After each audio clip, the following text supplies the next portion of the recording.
Le 5 juillet, Jésus dit : Mon Église est semblable à un grand jardin qui entoure le palais d'un grand roi. Le roi, pour ses raisons à lui, ne sort pas du palais, et il a donc, après avoir semé les fleurs et les plantes les plus belles, délégué un jardinier aux soins de son Église. Le jardinier, à son tour, a beaucoup d'aides qui l'assistent. Dans le jardin, il y a des fleurs et des plantes de toutes les espèces. Pour les rendre fertiles, le roi épandit sur les plates-bandes toutes sortes d'engrais, et autrefois seules les fleurs et les plantes belles et utiles fleurissaient.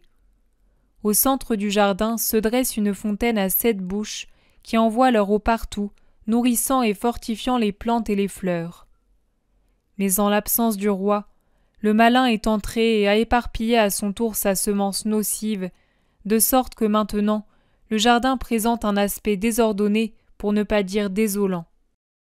Les mauvaises herbes, malsaines, épineuses, vénéneuses, se sont propagées là où avant étaient bordures, plates-bandes et magnifiques buissons, et elles les ont étouffés ou appauvris parce qu'elles ont absorbé les humeurs de la terre et empêché le soleil de descendre sur les petites plantes.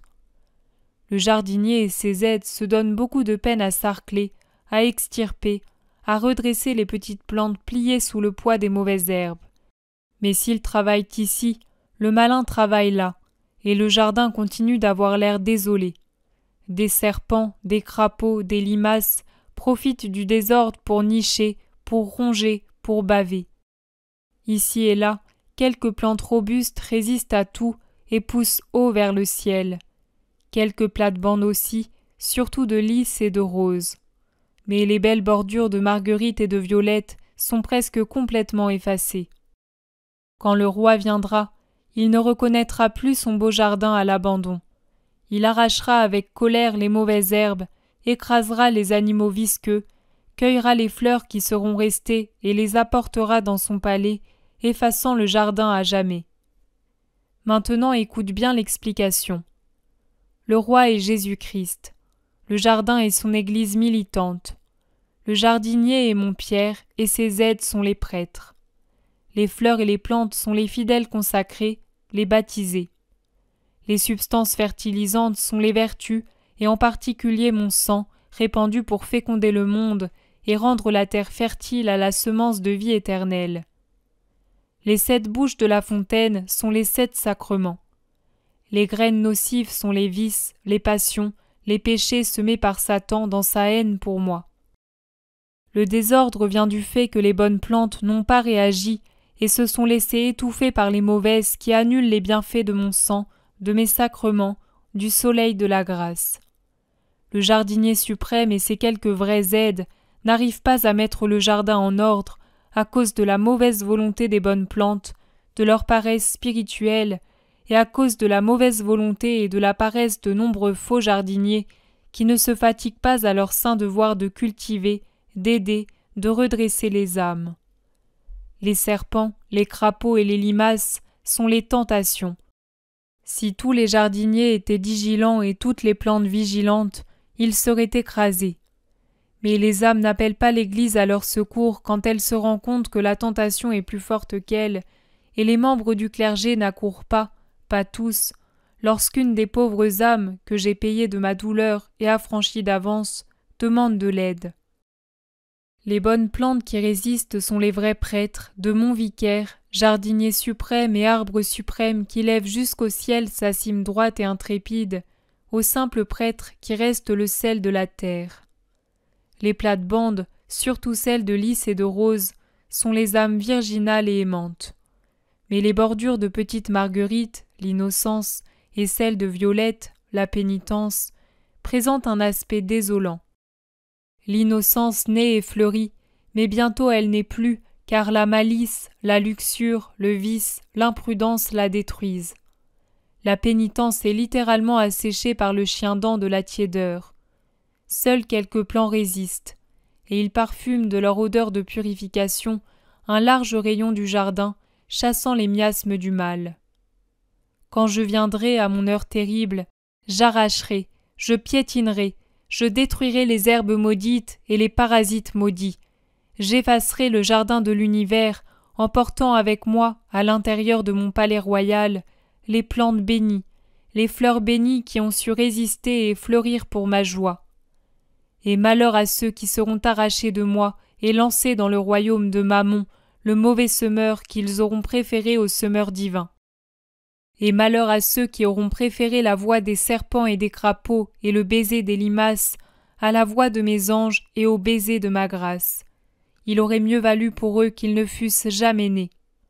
Mais joie, joie éternelle à ceux qui seront restés mes bons serviteurs fidèles, chastes, pleins d'amour.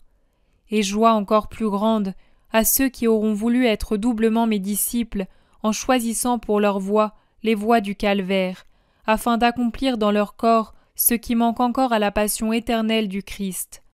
Leurs corps glorifiés resplendiront comme des soleils dans la vie éternelle, car ils se seront nourris du double pain de l'Eucharistie et de la douleur, et ils auront ajouté leur sang à la grande œuvre de purification que Jésus le chef a initiée et que eux les membres ont poursuivie pour laver leurs frères et sœurs et rendre gloire à Dieu. Plus tard je dis à Jésus: Je ne comprends pas ce passage de l'Évangile, de Jean au chapitre 2, versets 23 à 25. Je lis le passage en question.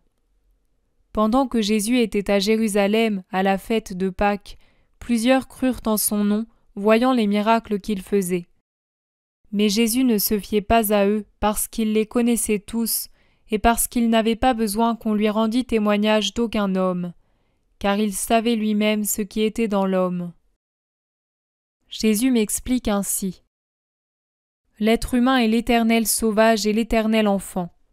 Pour être attiré et séduit, spécialement dans ce qui est bon, sa nature viciée le porte facilement à accepter le mal et difficilement le bien, il a besoin d'une farandole de prodige. Le prodige le secoue et l'exalte. C'est un choc qui le pousse au bord du bien. Au bord, j'ai bien dit. Je savais que ceux qui croyaient grâce à mes miracles étaient au bord de la voie. Être là ne veut pas dire être dans ma voie.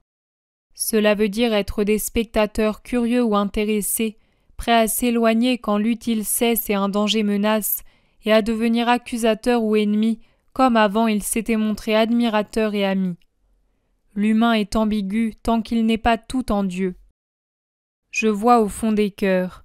C'est pourquoi je ne me suis pas fié aux admirateurs d'une heure, aux croyants d'un instant. Ils n'auraient pas été les vrais confesseurs, mes vrais témoins. N'y avais-je besoin de témoins. Mes œuvres témoignaient de moi, et le Père en témoignait, celui qui est perfection et vérité pour l'éternité. Voilà pourquoi j'en dis que je n'avais pas besoin que d'autres témoignent de moi, d'autres que le Père et moi-même. La vérité ne prend pas chez l'humain, et son témoignage n'est donc pas véridique et durable. Nombreux furent ceux qui crurent, mais peu ceux qui persévérèrent, très peu ceux qui témoignèrent pendant toute leur vie et par leur mort que je suis le Messie, le vrai Fils du vrai Dieu. Ceux-là sont bien heureux pour l'éternité.